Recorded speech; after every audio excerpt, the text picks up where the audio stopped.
सब भुट्टा चोरी खुद ही बंद हो जाएगी। अपना गवर्नमेंट सबके अकाउंट हर ट्रांजैक्शन लिंक कर देगी। आप वो तभी जाके इस पे ये लोगों की जो टेंडेंसी है, पहले आप देखो जब जीएसटी आया कितना अपोजिशन है, अब जीएसटी इतना आ गया कि गवर्नमेंट के पास इतना पैसा आ गया कि इनकम टैक्स स्लैब में उन्होंने छूट दे दी। पहले नहीं, व्यापारी नहीं समझता था, उसको लगता था दुकान पर हम सुबह से शाम तक बैठते तो प्रॉफिट हमारी जेब में जाना चाहिए, क्या को गवर्नमेंट। अब वो उन्होंने जीएसटी का ऐसा गवर्नमेंट ने किया कि अब गवर्नमेंट को अपना रेवेन्यू मिल रहा है तो सबको लाभ मिल रहा है उसका। इनकम किसी ने इनकम टैक्स रिटर्न से कम दिखाई है और कर्जा ज्यादा, जैसे बने आप ही हैं। मतलब अपन एक ऐसे उदाहरण, अब चूंकि मैं तो अपनी इनकम छुपा नहीं सकता, मेरी तो गवर्नमेंट से सैलरी कट के इनकम टैक्स कट के आता है, लेकिन आप हो सकता है आप अरबपति हो या जबलपुर के और आप इनकम टैक्स नहीं पे करते, कंसीड की जाती है। इनकम टैक्स से कोई मतलब नहीं है। नहीं माय लॉर्ड, उसमें एक एस्पेक्ट से मतलब है माय लॉर्ड। चंद ऐसे वकील होंगे कि जो, या डॉक्टर जो जितने बिजनेसमैन जो सही बताते हैं। एक टेंडेंसी है क्या मेहनत हम कर रहे हैं तो काय को गवर्नमेंट को, क्या जन साहब है कि नहीं टेंडेंसी ऐसी माय लॉर्ड? इस बारे में एक टेंडेंसी है कि नहीं माय लॉर्ड? इस बारे में टैक्स बचाने की लोगों में जहाँ बच सकता है unaccounted money businessman. My lord, that is absolutely correct, पर I am on a different point. मैं ये कह रहा हूँ इसलिए किसी का इनकम टैक्स कम है हम ये नहीं कह सकते। नहीं माय लॉर्ड, मैं उस पर नहीं ये कह रहा हूँ उस आधार पर तो क्लेम पिटीशन किसी को मुआवजा नहीं किसी को नहीं मिलेगा माय लॉर्ड। लेकिन एक एस्पेक्ट है, एक एस्पेक्ट है माय लॉर्ड। प्लेंटिफ ने अपने डिपोजिशन में कहा है कि मैंने अपनी इनकम और इस लोन के बारे में अपने आईटीआर में बताया है, लेकिन लोन में जीरो बताया है। लोन एंड एडवांसेस में जीरो है, उसका एक भी रुपए उसने लोन एंड एडवांसेस में शो नहीं किया। तो डेटर्स का चूंकि मैच हो रहा है अमाउंट, ये आगे जाके ये सब, अभी एक अपील आई उसमें 4 बस्ते, तो मैं घबरा गया देख के। बाद में मालूम पड़ा कि उन्होंने 16 लाख की कोर्ट फीस दी थी तो 50-50 रुपए के वो लगे, तो 4 बस्ते केवल कोर्ट फीसों से भरे थे।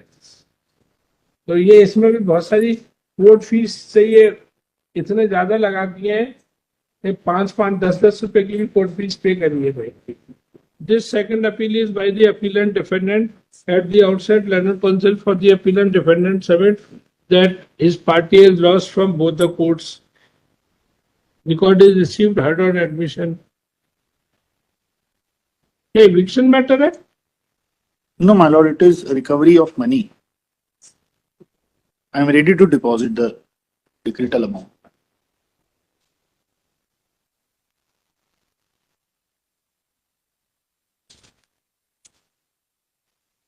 It is submitted that Exhibit P1 Karjanama and Exhibit P2 Indu Talab Rukka are fabricated on mere proof of signature of the appellant by the handwriting expert is not sufficient to prove the document.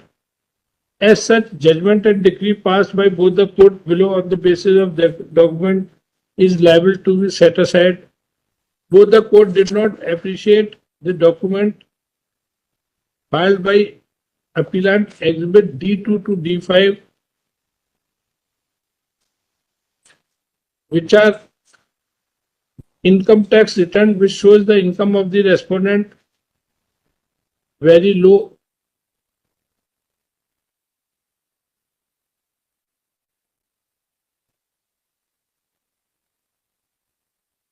Balance sheet Exhibit D4 is not properly appreciated. There was dispute between the parties and complaint was made in police station. Therefore, it is not possible that after that compromise again plaintiff will lend rupees 2,50,000 to the appellant.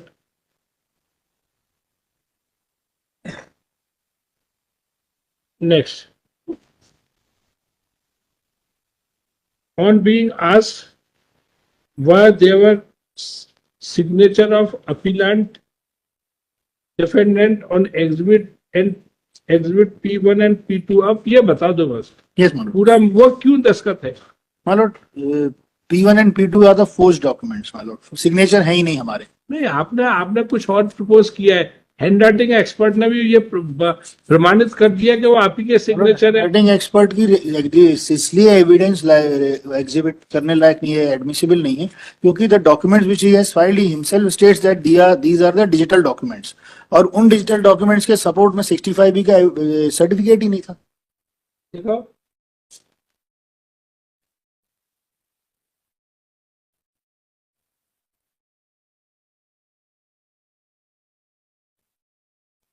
देखिए, income income किसी ने income tax return से कम दिखाई है और कर्जा ज्यादा, जैसे मानिए आप ही हैं, मतलब अपन एक ऐसे उदाहरण, अब चूंकि मैं तो अपनी इनकम छुपा नहीं सकता, मेरी तो गवर्नमेंट से सैलरी कट के इनकम टैक्स कट के आता है, लेकिन आप हो सकता है आप अरबपति हो या जबलपुर के और आप इनकम टैक्स नहीं पे करते, कंसीव की जाती है। इनकम टैक्स से कोई मतलब नहीं है। नहीं मालूम, उसमें एक एस्पेक्ट से मतलब है मालूम। चंद ऐसे वकील होंगे कि जो, या डॉक्टर, जो जितने बिजनेसमैन जो सही बताते हैं। एक टेंडेंसी है कि मेहनत हम कर रहे हैं तो काय को गवर्नमेंट को, क्या जन साहब है कि नहीं टेंडेंसी ऐसी? मतलब इस बारे में एक टेंडेंसी है कि नहीं? मतलब इस बारे में टैक्स बचाने की लोगों में जहां बच सकता है अनअकाउंटेड मनी बिजनेसमैन, मालूम, दैट इज एब्सोल्युटली करेक्ट, पर I am on a different point. मैं ये कह रहा हूँ, इसलिए किसी का इनकम टैक्स कम है हम ये नहीं कह सकते। नहीं मालूम, मैं उस पर हम नहीं, ये कह रहा हूँ उस आधार पर तो क्लेम पिटीशन किसी को मुआवजा नहीं किसी को मिल नहीं सकता। मिलेगा मालूम, लेकिन एक एस्पेक्ट है, एक एस्पेक्ट है मालूम। प्लेंटिफ ने अपने डिपोजिशन में कहा है कि मैंने अपनी इनकम और इस लोन के बारे में अपने ITR में बताया है, लेकिन लोन में जीरो बताया है। लोन एंड एडवांसेस में जीरो है, उसका एक भी रुपए उसने लोन एंड एडवांसेस में शो नहीं किया। तो डेटर्स का चूंकि मैच हो रहा है अमाउंट, ये आगे जाके ये सब भुट्टा चोरी खुद ही बंद हो जाएगी। अपना गवर्नमेंट सबके अकाउंट हर ट्रांजैक्शन लिंक कर देगी। आप वो तभी जाके इस पे ये लोगों की जो टेंडेंसी है, पहले आप देखो जब GST आया कितना अपोजिशन है, अब GST इतना आ गया कि गवर्नमेंट के पास इतना पैसा आ गया कि इनकम टैक्स स्लैब में उन्होंने छूट दे दी। पहले नहीं, व्यापारी नहीं समझता था, उसको लगता था दुकान पर हम सुबह से शाम तक बैठते तो प्रॉफिट हमारी जेब में जाना चाहिए, क्या को गवर्नमेंट। अब वो उन्होंने GST का ऐसा गवर्नमेंट ने किया कि अब गवर्नमेंट को अपना रेवेन्यू मिल रहा है तो सबको लाभ मिल रहा है उसका। मालोडी जो हैंडराइटिंग एक्सपर्ट है PW4 था। नहीं, अब क्या आपने हैंडराइटिंग एक्सपर्ट के संबंध में क्वेरी करी थी। डिजिटल डॉक्यूमेंट है। हाँ क्या सर, एग्जिबिट P अपना स्टेटमेंट देखें सर, डेपोजिशन PW4 का। PW4 आप हो इसमें क्या, या government? Yes, no, Lord sir. I am for the respondent. एक मिनट, PW4 ये पूरी फाइल खुल गई है बाबू जी, ये पूरे मतलब पहले से ही खुली हुई है, तो इसको ध्यान से सत्येंद्र जी इसको पूरी फाइल को बाद में बांध देना। ये लोअर कोर्ट की फाइल है, टैग टूटा हुआ है, पूरी फाइल खुली हुई है।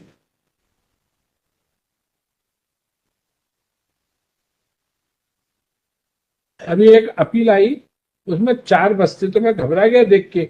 बाद में मालूम पड़ा कि उन्होंने 16 लाख की कोर्ट फीस दी थी, तो 50-50 रुपए के वो लगे, तो 4 बस्ते केवल कोर्ट फीसों से भरे थे। तो ये इसमें भी बहुत सारी कोर्ट फीस से ये इतने ज्यादा लगा दिए हैं, 5-5, 10-10 रुपए की भी कोर्ट फीस पे करी है भाई। मेरे पास स्वयं का कैमरा है, मैंने स्केल पर सारे फोटो लिए हैं। स्केल जितना बड़ा होगा उतना बड़ा एनलार्ज होगा।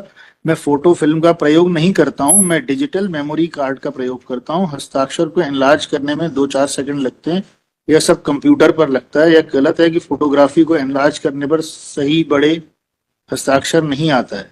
तो उसके बाद सर कंपैरिजन का मेथड है। पैरा 10 में बोलते हैं कंपैरिजन के लिए 4-5 हस्ताक्षर नमूना, 4-5 स्वीकृत हस्ताक्षर होना जरूरी है।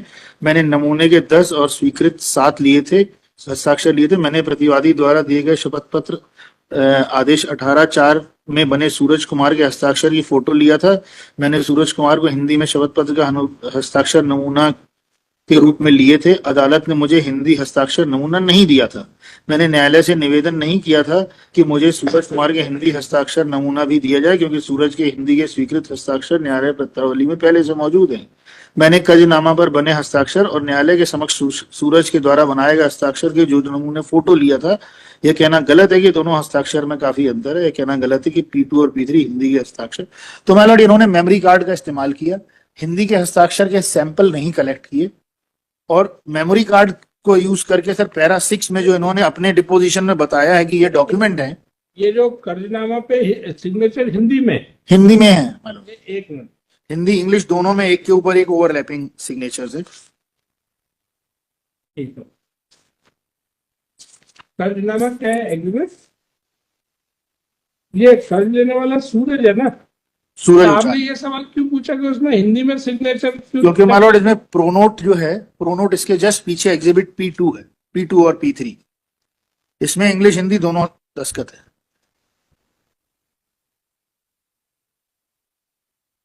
हिंदी में? एक ही आदमी अगर सिग्नेचर कर रहा है, 7 भाषा में कर रहा है, पहली बात तो ऐसा कुछ जरूरी नहीं है जिस भाषा में वो, जो भाई जिसमें जो P1 में इंग्लिश में है और P2 P3 में भी इंग्लिश में है, तो इंग्लिश वाला मेन है ना, ये तो विषय को भटकाने वाली बात है, इससे तो कुछ लाभ मिलेगा नहीं। दूसरा, आप कह रहे थे कि वो डिजिटल है, जितने भी हैंडराइटिंग एक्सपर्ट आते हैं वो कोर्ट में आते हैं, कोर्ट के, क्योंकि कोर्ट की फाइल है, ओरिजिनल डॉक्यूमेंट उनको नहीं दिया जा सकता, तो वो फोटो खींचते हैं, अब फोटो खींच के ही वो होता है स्टैंडर्ड तरीका। Exactly. पर सर उसके साथ में रिपोर्ट के साथ में 65B का प्रमाण पत्र होना जरूरी था। नहीं, ऐसा कुछ नहीं है, मैंने आज तक नहीं सुना। आपने जो गलती कर दी, इसका काट एक ही होता है, एक्सपर्ट का काट होता है, वो उसको लेके आए, आप अपना एक एक्सपर्ट कर देते हैं, वो आपके फेवर में रिपोर्ट दे देता है, यही देखा भी तो आपने। जो जिस पार्टी का एक्सपर्ट होता है उससे फीस लेता है, उसी के पक्ष में देता है वो। सर वैसे एक्सपर्ट के बारे में क्लियरली डील किया है सर ट्रायल कोर्ट ने। अरे भाई, इनकी पार्टी ने गलती ये कर ली, थोड़ा सा खर्चा बचाने से डर गए, ये अगर कर देते वो ये दे देता कि सिग्नेचर मैच नहीं करते। अभी इसके लिए क्या करें, आपकी पार्टी खर्चा नहीं करना चाहती थी। पर माय लॉर्ड अगर कोर्ट खुद एग्जामिन करे, सामने है जो चीज, उसमें देखें जहां, देखिए बात सुनिए, जहां एक्सपर्ट नहीं है, कोर्ट सुपर एक्सपर्ट नहीं हो सकता कि हम पोस्टमार्टम रिपोर्ट है, हम पोस्टमार्टम रिपोर्ट पे जज अपनी राय दे कि नहीं ये पोस्टमार्टम रिपोर्ट गलत है और सही ये होगा, ऐसा वो गलत है। एक्विटल के लिए कर सकते, उसकी कुछ गलती, सिविल मामलों में नहीं कर सकते, क्योंकि कितना भी आप समझ लो, लेकिन आपको लग सकता है, लेकिन वो जजमेंट में नहीं लिखना चाहिए कि मुझे ऐसा लग रहा है। पता, आप इतने बड़े एक्सपर्ट थोड़ी हो गए, आपका क्या एक्सपीरियंस है माय लॉर्ड। पर एक और फिर आप पैसे जमा करने को सवाल ये है, मिस्टर धनुराज आप ही हो ना? Father of the. देखिए, आप जब हमको पैसा चाहिए होता है, पूरे दस्तावेजों में ये ट्रेड प्रैक्टिस है, लोग ब्लैंक चेक दे देते हैं और बाद में दोनों की नीयत बदल जाती है, वो टाइम से नहीं दिया या ब्याज नहीं दिया, अब वो भी फिर ज्यादा अमाउंट भरता है, बस सीधी सी ये बात है। और वो अमाउंट ज्यादा भरता है, इसलिए भरता है, मैं इसकी बात नहीं कर रहा हूँ, जनरल बात बता रहा हूँ जो मेरा अनुभव रहा, क्योंकि वो कोर्ट खर्चा, समय, ब्याज, उस सब का नुकसान, वो 50,000 आपने लिए तो वो 2.5 लाख लिखेगा। अब आपने पैसा नहीं दिया, आप लोग बैठ के बीच में राजीनामा कर लो, असलियत आपके बेटे को मालूम है, उसको मालूम है, आप भी पूरा सच नहीं बोल रहे, हो सकता वो भी पूरा सच नहीं। इसमें ऐसे केसों में राजीनामा होना चाहिए। और सिंधी, आप दोनों सिंधी पार्टी हो ना, सिंधी आदमी धंधा करता है, कोर्ट में खड़ा होकर टाइम वेस्ट नहीं करता है। वो पंजाबी है, पंजाबी है वो। हाँ, तो सिंधी और पंजाबी एक ही बात है। मालॉर्ड, मेरी एक छोटी सी प्रेयर है milord, since this is a second appellate stage, मेरी एक प्रेयर है, ये एग्जिबिट P1 में जो सिग्नेचर है और जो एडमिटेड P4 उनका डॉक्यूमेंट है, हमारा नहीं, उनका डॉक्यूमेंट है P4 P1 और P4। सर ये तो ट्रायल, ये ट्रायल में ट्रायल का विषय सर नहीं, ट्रायल का विषय है, पर कोर्ट को दिखाया जा सकता है। Question of law, substantial question of law में सर कैसे ये चीज आ सकती है, मैं अभी बता देता हूँ। पहले ये दोनों सिग्नेचर्स देखने चाहिए। एक मिनट, P4 मालॉर्ड, ये इनके कहे अनुसार, इनका ही ये कहना है प्लेंटिफ का कि 5/1/2012 को, मतलब ये लोन लेने के पहले 2 महीने पहले, ये हमने पुराना डिस्प्यूट सेटल किया था, ये हमने साइन किए थे P4 में, प्रथम पक्ष के नीचे लिखे सर। उस दिन तक हमें ये कोई मालूम नहीं था कि ये हमारा मुकदमा आएगा, दूसरा लोन लेंगे, ये होगा, ऐसा कोई कहानी नहीं थी। उस दिन के ये सिग्नेचर है सर, ये हम किसी भी तरह से मैनिपुलेट नहीं कर सकते थे। ये आपके सूरज देख ले सर, एक कितना ड्रेस्टिक डिफरेंस है। अपील में कोई दम नहीं है मालॉर्ड, अगर कोर्ट चाहे तो sir, at the time of argument it is further submitted that on exhibit P1 there is signature of the appellant defendant in English, and on exhibit P2 and P3 there is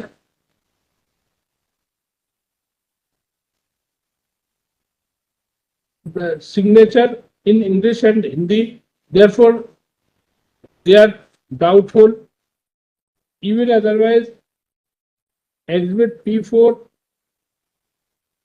document as it is not the same, and even this court can compare, but it is considered view of this court that when there is evidence of expert from the plaintiff side, nothing prevented defendant to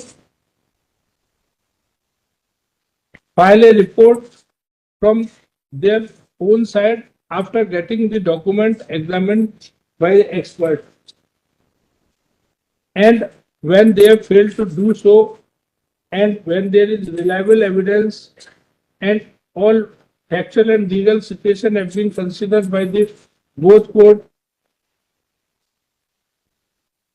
this court cannot become expert of experts, where the matter is based on the report of expert.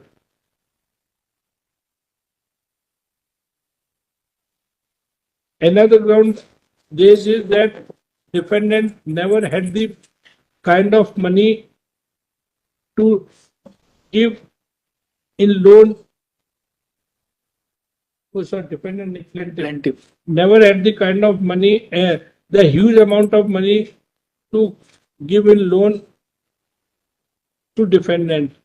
But it is a common law, common knowledge in India that different professionals do file income tax showing less income to save income tax.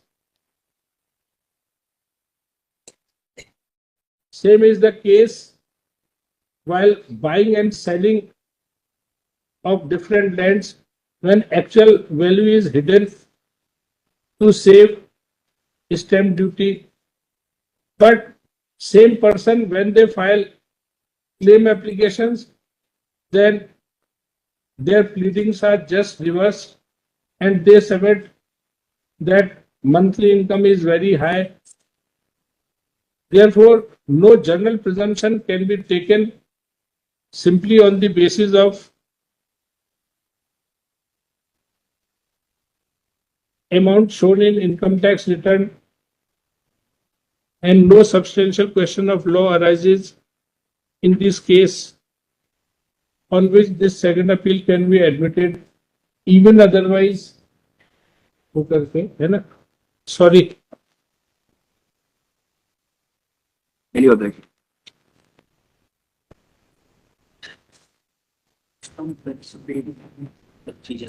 में नहीं है.